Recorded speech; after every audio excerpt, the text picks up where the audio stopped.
नमस्कार।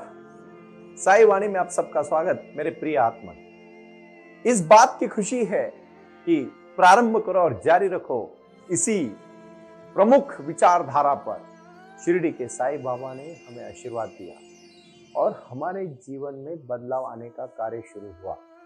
लोग जीवन कैसे सकारात्मक स्तर पर बदल के अपने जीवन में क्रांति कर सकते हैं, यही हमारा प्रमुख उद्देश्य है।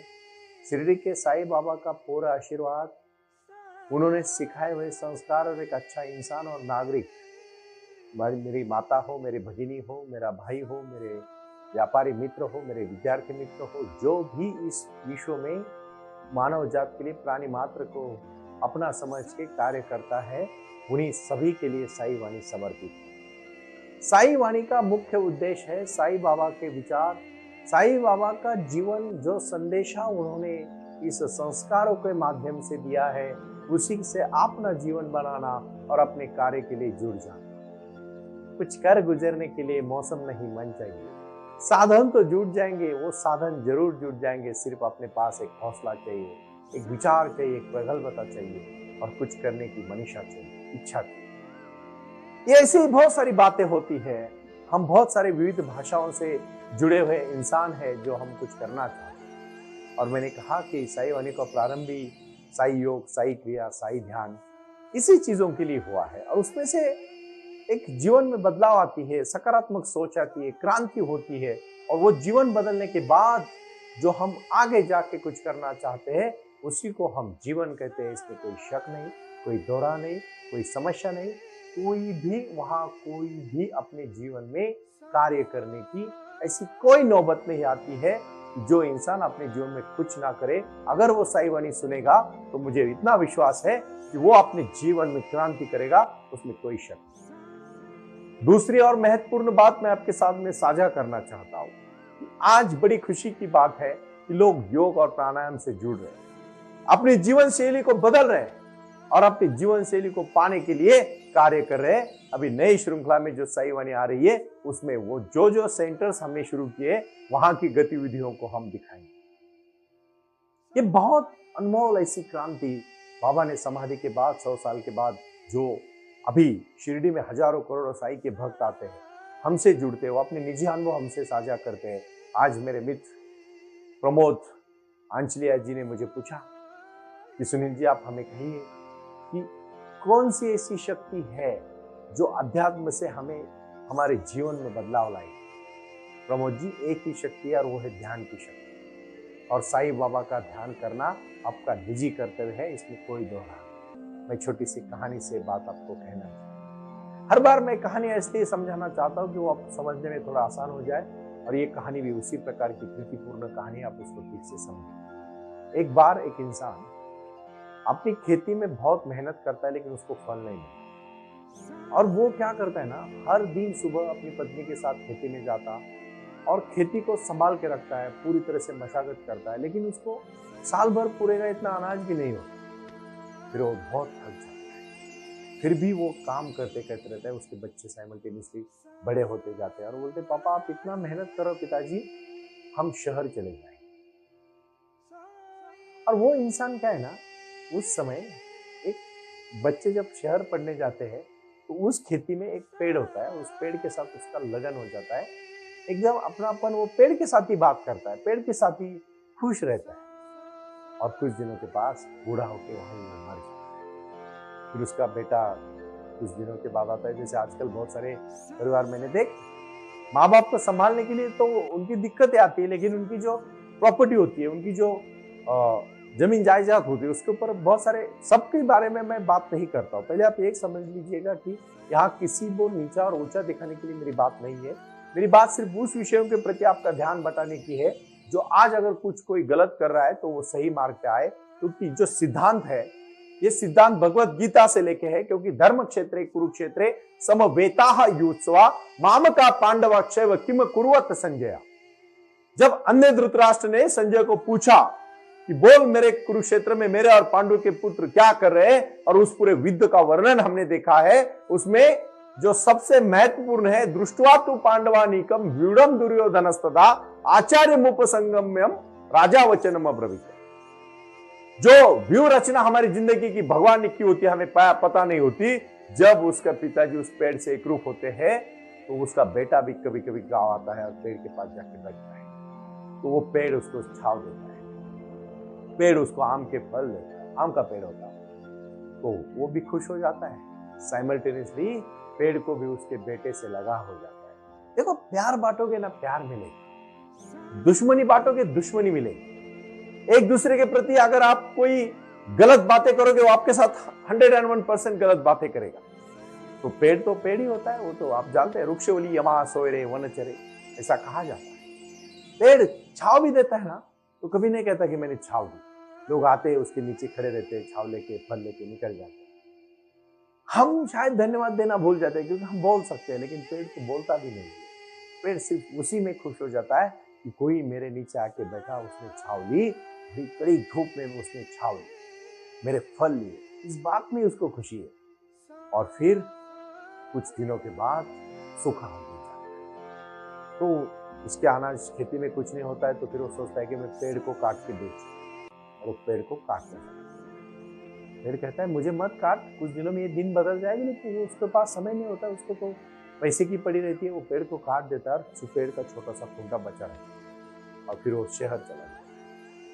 फिर भी वो खोटा रहता है। कुछ दिनों के बाद वो आता है, पेड़ के यहाँ से एक छोटा सा दूसरा पेड़ उगा रहता है, और वो देखता है कि तू फिर से आया, और फिर से वो बड़ा होकर उसी को छाव देने के लिए प्रयास करता है। देखो, मेरे पेड़ को पूरा काटा। भगवान अपनी जिंदगी में अपने भक्तों के लिए सब कुछ करते हैं, सिर्फ हमारा ध्यान उनकी तरफ नहीं होता। हम सिर्फ दुख आए ना तो भगवान की याद आती है, सुख में तो बहुत कम लोग याद करते हैं भगवान। मैं एक ही बात चाहता हूँ, आप अपने मन को, अंदर के आत्मा को जानो, ध्यान से जुड़ो, साई योग, साई क्रिया करो, साई ध्यान के प्रति समर्पित हो जाओ।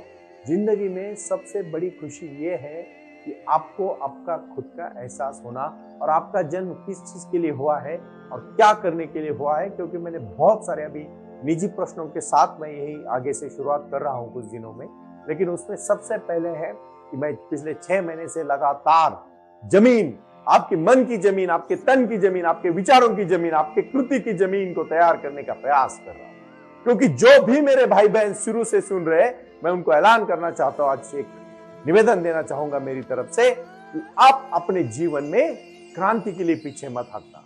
क्योंकि अपने जीवन में सडनली बदलाव नहीं होता, लेकिन बदलाव जरूर होता है अगर हम करने चाहेंगे। आज का पहला गुरु मंत्र है, आप अपने जीवन में सकारात्मक ध्यान करना है। दूसरा गुरु मंत्र है कि कोई कैसे भी हमारे साथ व्यवहार करे, हमें उसके साथ अच्छा व्यवहार करना है, अच्छा व्यवहार रखना है। तीसरा और बहुत महत्वपूर्ण गुरु मंत्र है कि हम हमेशा जैसे हमारे बारे में, खुद के बारे में सोचते हैं ना, वैसे अपनों और सभी समाज के बारे में सोचना चाहिए। ये बहुत बड़ी गलती लोग करते हैं। लोग सिर्फ अपना अच्छा चाहते हैं, शायद दूसरों का हमारे हाथ से बुरा क्यों ना हो, फिर वो भी तो इंसान है। थोड़ा सोचो। मैं जो बोलता हूं ना, मैं नहीं कहता हूं कि मेरी बात, हर बात को मानो, लेकिन एक बात जरूर याद रखना, साईं बाबा के पास हजारों करोड़ों भक्त शिरडी में आते थे, और जब शिरडी में आते थे तो बाबा का आशीर्वाद देते। बाबा एक ही बात उनको कहते थे, सबका मालिक है, श्रद्धा और सबूरी। उन्होंने बोला, अनंत कोटि ब्रह्मांड नायक सच्चिदानंद श्री सदगुरु साईनाथ महाराज की जय। जो भूख लगी है उसको खाना खिलाओ, जो प्यासा है उसको पानी पिलाओ, हरियाली करो, खेती में खेती बाड़ी करो, मेहनत करो, अपने मिल बांट के रहो, जात पात में कोई भेदभाव ना करो, और अपने परिवार के साथ सत्संग करो। ये सत्संग की बात है। ये जो साई वाणी है ना 20 मिनट पहले, वो सत्संग है। उसके बाद साई क्रिया जो मेडिटेशन है, इसके पहले जो प्राणायाम है, प्राणायाम ऊर्जा ही शक्ति है, भगवान की शक्ति है ऊर्जा। उस शक्ति को आप आजमाओ, अपने अंदर ले लो। जब तक वो शक्ति को आप छूते नहीं हो भाइयों बहनों, कुछ नहीं कर पाओगे। ये शक्ति अपने अंदर की शक्ति है, उसको जगाओ, उसके प्रति सजग हो जाओ। कौन सा भी कार्य करो, लेकिन आंख खोल के करो, सजगता के साथ करो, फिर आपसे गलतियां बहुत कम होगी। जो लोग ज्यादा गलतियां करते हैं ना, वो ध्यान में नहीं। जब आपका एकाग्र चित्त बढ़ जाता है ना, आपसे गलतियां बहुत कम होती है, क्योंकि आप एकाग्र हो जाते हो। कंसंट्रेशन पावर बढ़ने से बहुत आसान होता है कोई भी काम करना। इसीलिए तो साईवानीट्रस्ट.org ने बहुत बड़ा कार्य अभी शुरू किया। कितने सारे रोटी, कपड़ा, मकान, शिक्षा, आरोग्य के प्रति कटिबद्ध होकर हमने कितने सारे उपक्रम शुरू किए। आज भी कम से कम 200 से ऊपर लोग लगातार इसमें मेहनत कर रहे हैं। मुझे बड़ी खुशी होती है कि उन लोगों के जीवन में दिशा देने का काम बाबा के आशीर्वाद से मैं प्रयास कर रहा हूँ। मैं एडवोकेट डॉक्टर सुनील नाना साहेब कर पे मेरे जीवन का लक्ष्य है साई वाणी को घर घर तक पहुंचाना और आपके जीवन में एक क्रांति करवाना। ये क्रांति ऐसी नहीं होगी। क्रांति करने के लिए अभ्यास करना पड़ता है, प्रयास करना पड़ता है, लगन और मेहनत से कार्य करना पड़ता है। इसीलिए तो कहा है भगवान कृष्ण ने भगवत गीता, यत्र योगेश्वरो कृष्णो यत्र पार्थो धनुर्धरो तत्र श्रीर विजयो भूतिर्ध्रुवा नीतिर्मतिर्मम। क्योंकि जहां भी शक्तियां हैं, नीतियां हैं, जहां भगवान का साक्षात आशीर्वाद है और आपके जैसे योद्धे हैं, वहां जीवन कभी फेल नहीं हो सकता। कैसी शक्ति है? कौन सी शक्ति है? अत्र शूरा महेश्वासा विवार्जुन समायुधि। क्यों कह रहा हूं मैं ये? क्यों शक्ति है? ये सब शक्तियां क्यों है?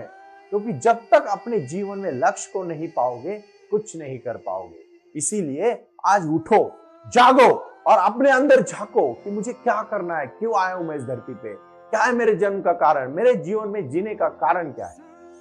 आज का बहुत बड़ा प्रश्न है भाई और बहन।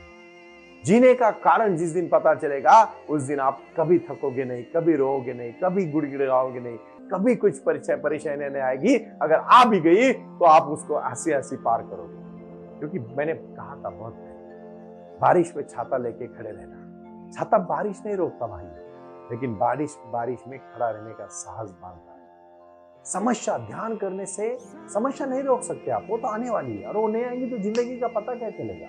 लेकिन उसको इस तरह से सामना करना चाहिए कि मेरा साई वाणी का इंसान जो साई वाणी का पालन करता है, साई वाणी का ध्यान अध्ययन करता है, जो साई वाणी क्रिया करता है, जो साई योग करता है और जो साई वाणी के बारे में जुड़ा है, वो इंसान डट के खड़ा रहेगा और उसको असली में साई बाबा ध्यान में आशीर्वाद देंगे।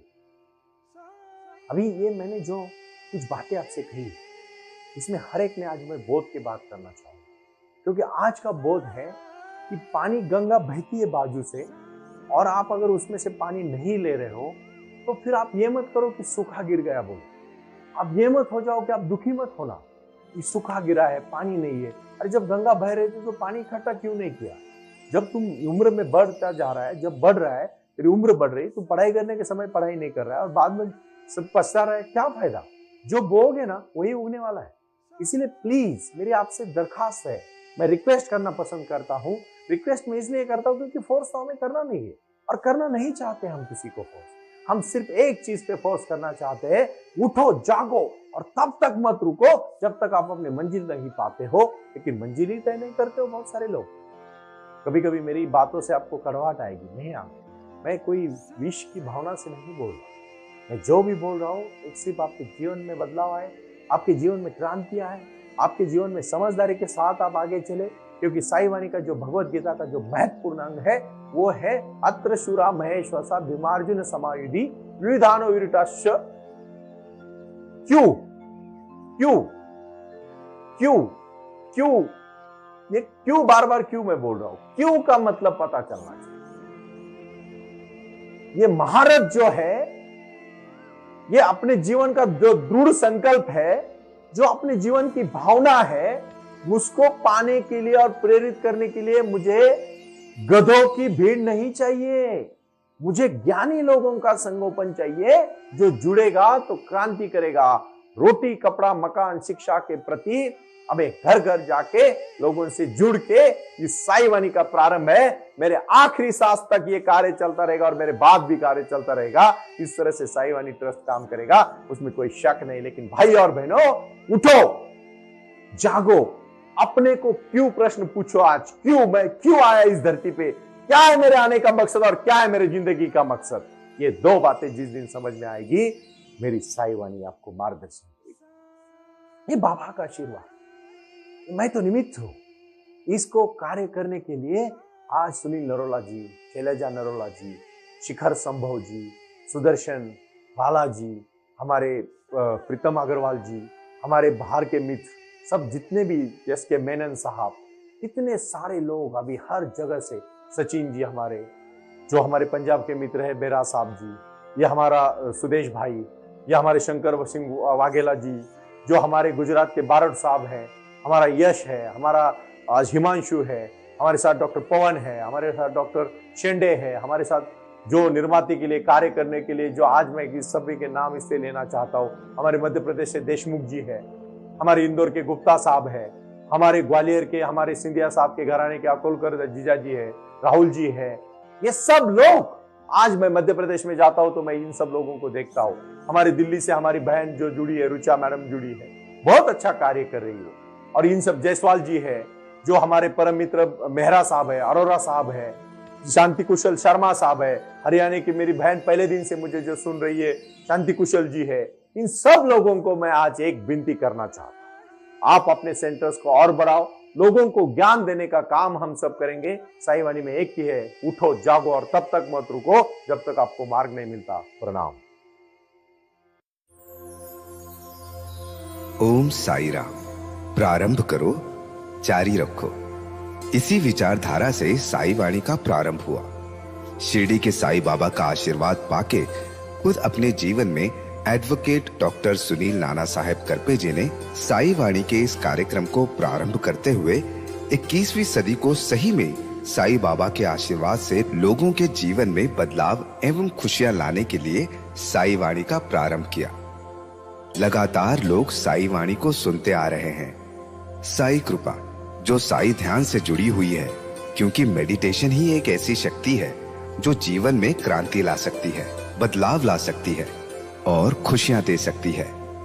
लेकिन उसके लिए प्राणायाम बहुत महत्वपूर्ण है और अपने संकल्प के प्रति अडिग रहकर उन्होंने प्राणायाम की श्रृंखला को अपनी शक्ति से जोड़ा और उसको साई क्रिया के माध्यम से साई ध्यान के प्रति वो लगातार लेके चले गए। इन सब क्षेत्रों के लिए एक ऐसा परिक्षेत्र होना चाहिए जहां लोग आएं और रुके। शिरडी में साई बाबा के समाधि के आशीर्वाद के बाद उनको ज्ञान और ध्यान दोनों की शक्ति देने का प्रयास किया जा रहा है। इसीलिए साईं बाबा की 65 फुट हिंदुस्तान की सबसे बड़ी प्रतिमा बनाकर वहां बाबा का मेडिटेशन सेंटर खोला गया है। साई आंगन इस नाम से यह जाना जाता है। देऊळगाव गाड़ा, तालुका दौंड, जिला पुणे, यहाँ साई आंगन की और बारामती क्षेत्र में साई आंगन में इसी क्षेत्र की निर्मित करते हुए उन्होंने यहाँ निजी व्यवस्था के साथ बच्चों के लिए गुरुकुल सिस्टम का इंग्लिश माध्यम का स्कूल, जहाँ बच्चे पढ़े और जहाँ बच्चे गुरुकुल में रहकर गुरुकुल के माध्यम से गुरुर ब्रह्मा गुरुर विष्णु गुरुर देवो महेश्वरा गुरु साक्षात परब्रह्म तस्मै श्री गुरुवे नमः इसका ज्ञान ले पाए। इसी के लिए इसे पूरी तरह से सीबीएसई एवं गुरुकुल के माध्यम से बच्चों को एक सुजान एवं भारत का एक ज्ञानी और अच्छा नागरिक बनाने के लिए वे ये कर रहे हैं। उसी के साथ हेल्थ इज वेल्थ कहते हैं कि शरीर ही सबसे महत्वपूर्ण संपदा है और उस संपदा को आयुर्वेदा के माध्यम से लोगों को जोड़ना चाहिए। इसीलिए उन्होंने यहाँ साई वाणी आयुर्वेदा हॉस्पिटल की भी निर्मित की है और उस कार्य के लिए वो पूरी तरह जुड़ चुके हैं। पूरे विश्व से लोग साई क्रिया और साई ध्यान के माध्यम से जुड़ रहे हैं और इसीलिए उन्होंने साई वाणी trust.org इस ई कॉमर्स की भी स्थापना की है। इस ई कॉमर्स के माध्यम से हजारों करोड़ों भाई बहन को उन्होंने व्यापार करने के लिए प्लेटफॉर्म दिया। उनकी कला, उनकी क्षमता, उनका ज्ञान लोगों तक पहुंचाने के लिए साई वाणी trust.org बहुत बड़े लेवल पर महत्वपूर्ण प्रयास कर रहा है। इसीलिए यहाँ आए। ये बाबा की नगरी है। यहाँ बाबा का विज्ञान, बाबा का आशीर्वाद एडवोकेट डॉक्टर सुनील नाना साहेब करपे जी के साथ लोगों तक पहुंच रहा है। हमसे जुड़े रहने के लिए आज ही साई वाणी के ऑफिशियल यूट्यूब चैनल को सब्सक्राइब करें या अधिक जानकारी के लिए संपर्क करें 9604050607। ओम साई राम। प्रारंभ करो, जारी रखो।